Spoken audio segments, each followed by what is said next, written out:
You see all of this information from the heavy arrow side to build a good arrow, and it really brings into question what it takes to actually kill a white-tailed deer nowadays. There's all this information of what a great arrow is, and what if I did the opposite of it?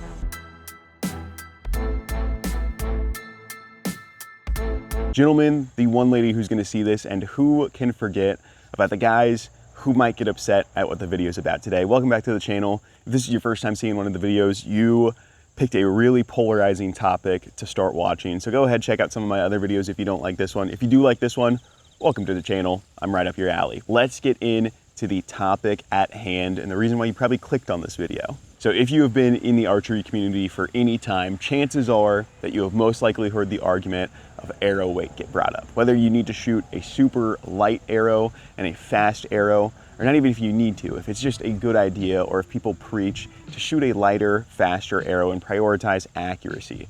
Or if you need to shoot a super heavy arrow, you know, a 500 plus grain arrow with a 3-to-1 cut ratio, and that's the only thing that's gonna penetrate through a white-tailed deer, and you're not gonna get pass-throughs with anything else, and somehow they never really bring up accuracy and, you know, practicing and form and all the important stuff with that, because you're shooting a 500 grain arrow with a 3-to-1 cut ratio, so none of that other stuff matters. It's the arrow setup that you shoot, not the shooter at all. You can probably tell where I typically stand on this argument, but it gets brought up quite a bit, and there's a lot of people who are chiming in on it nowadays, and there's all of this talk of what you need to kill a deer. And it's really one side that is preaching all about the arrows, all about the equipment, and they're giving all of these numbers that are the perfect arrow. And they have all of their spreadsheets to prove it, all of their graphs, all of their slugs momentum and kinetic energy that show that their arrows are dominant. You see all of this information from the heavy arrow side talking about what it takes to build a good arrow that's gonna penetrate. And if you don't follow their prescription of arrow weight and broadhead design and all of that stuff, you're most likely not gonna be able to penetrate through a deer. And it really brings into question what it takes to actually kill a white-tailed deer nowadays. I just don't think that's true. I don't think it takes a whole lot of energy. It doesn't take a whole lot of, you know, arrow performance to kill a white-tailed deer. And I think that there's a lot more hassle going into this arrow talk that would benefit a lot more people if they put all of that effort into practicing and actually shooting their bow and trying to be accurate rather than arguing for a heavy arrow setup. So because of that, the point that the video is brought to today is that there's all this information of what a great arrow is, and what if I did the opposite of it? That brings us to this special guy right here, which is the worst arrow that I could possibly build, and I'm gonna break it down for you guys in this video today. Now, a quick disclaimer, this arrow is actually the heaviest arrow that I have ever shot. It's 500 plus grains. That is really the only thing that it has in common with like the heavy arrow guys.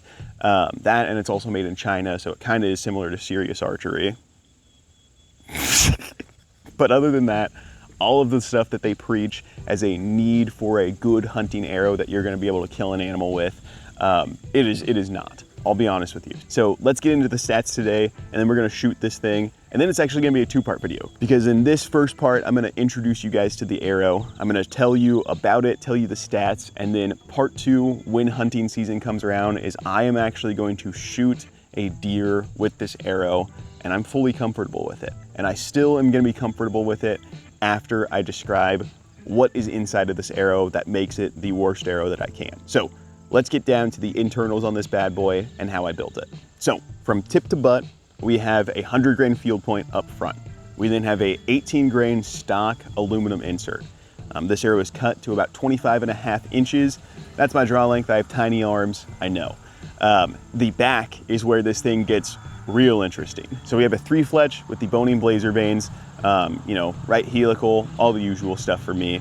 But in the back here, you can't see it because it's inside of the arrow, but I have two 75 grain Easton hit inserts glued into here. I then just have the normal Easton X knock. So this arrow is very heavy, and there's a lot of it in the back. So it kind of goes against the FOC you know, ideology. And speaking of FOC, let's go ahead and figure out exactly what this arrow's FOC is. So if you go to Gold Tip's front of center calculator and plug in these stats as if the back of the arrow was the front of the arrow, so that's 27 grains for the point, I'm just using the knock and the vanes and all that. And then 150 grains for the insert, which is the 275 inserts back here. Shaft weight, shaft length, and then the back of the arrow is the 118 grains that is in the front of the arrow. If we calculate all of that out, that comes out to a 516 grain arrow and a 3.6 front of center percentage. But that is the back of the arrow that I'm measuring the front of center with. So this thing has a negative 3.6 front of center percentage. That is a shocking number. And I was laughing at it for a very long time when I made this arrow. Most of the time, I am a pretty good proponent of FOC. I'm a pretty big proponent of it. I think that FOC is more important than arrow weight. I think if you have a light arrow with good FOC and good broadhead performance and a perfect tune, that's what it really comes down for me, is really tuning your bow, really being accurate with it, and not tuning your arrow to your bow, but tuning your bow to your arrow in a reasonable sense. You know, you see a lot of guys who use like traditional archery methods to tune a arrow when they're shooting out of a compound bow. And I think that's where the problem is that a lot of these guys don't really know how to work on their own bows, especially the guy who's kind of leading this heavy arrow trend here. Regardless, again, getting down a rabbit trail, this arrow, the negative 3.6 FOC, is gonna be my first arrow up during hunting season that I'm probably gonna take a doe with. But if a big buck walks out, I'm gonna sling an arrow with this thing. So we have the stats of it. Heavy arrow guys probably think that when I shoot this thing at a deer, it's gonna catch it and throw it back at me. It's such a bad arrow. But let's go ahead, get this thing down range, get a couple arrows in, see how accurate this thing can be, and then we'll go from there. Guys, before we get back into the rest of the video, I do want to take a second to thank you for your support, for watching the video, for hopefully liking the video. I really appreciate all the support. The channel is growing faster than I could have anticipated, and you guys are making it possible for me to take my passion and grow it and hopefully expose archery to new people. So I just wanted to say thank you. If you guys are subscribed, go ahead, keep doing your thing. If you aren't, I would appreciate it if you hit that subscribe button. But let's get back to the video. So I will say that one problem that may have rooted from all of the weight in the back of one of these arrows is that when I was shooting these, because I did shoot them and get kind of a test run through them beforehand, one of these arrows actually broke when I shot them into a target. And what I think it is that the back of that arrow kind of like fishtails a little bit too much when it hits and kind of like torqued out the front of that arrow and that tip out of the carbon, because it split the carbon. It was a totally fine shot. It was a soft foam target. That's the only thing that I can think of, like what actually caused it. So if that starts happening on these arrows, I might cut the shooting a little bit early to save these for hunting. But we'll go ahead and see, because these targets are a little ruthless. We got a target came down range. We're gonna go ahead and see how these things fly.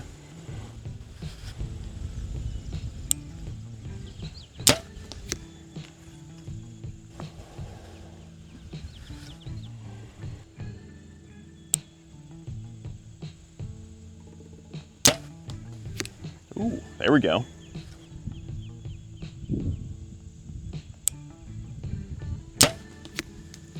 Man, stacking these things.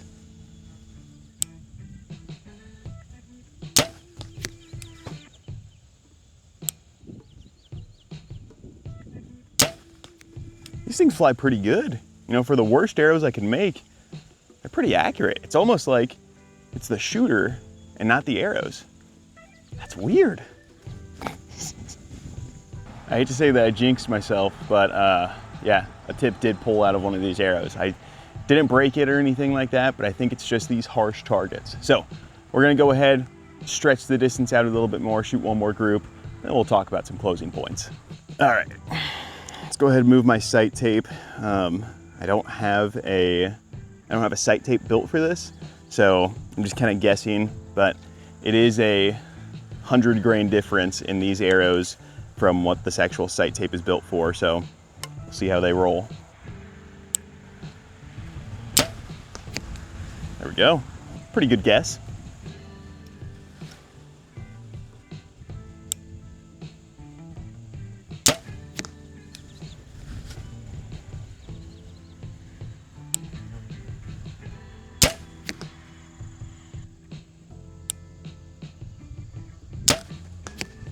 Ooh, That one felt like it pulled a little bit low, so let's go check it out.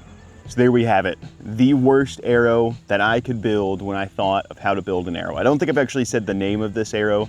This is the ACC MOS 5mm arrow. I've made arrows with this brand before off of Amazon. It's definitely not a good arrow brand, but like I said, this is just part one of this arrow's journey. Part two is gonna come here in September, where I am actually gonna take this thing out and hunt with it. Now, the broadhead that I'm gonna be shooting is most likely gonna be a 3-blade. If I really wanna make people mad, I might shoot a mechanical out of this thing, but I'm still leaning towards the Montech. Now, the whole point of this video is not just to make people mad, even though it's kind of funny. The point of this video is to say that it does not take a whole lot to kill a deer. And a lot of people know this. A lot of people with a lot more experience than me or you know that it does not take a whole lot to kill a white-tailed deer. So they have an arrow setup that works for them, that they know, and an arrow setup that performs the way they want it to.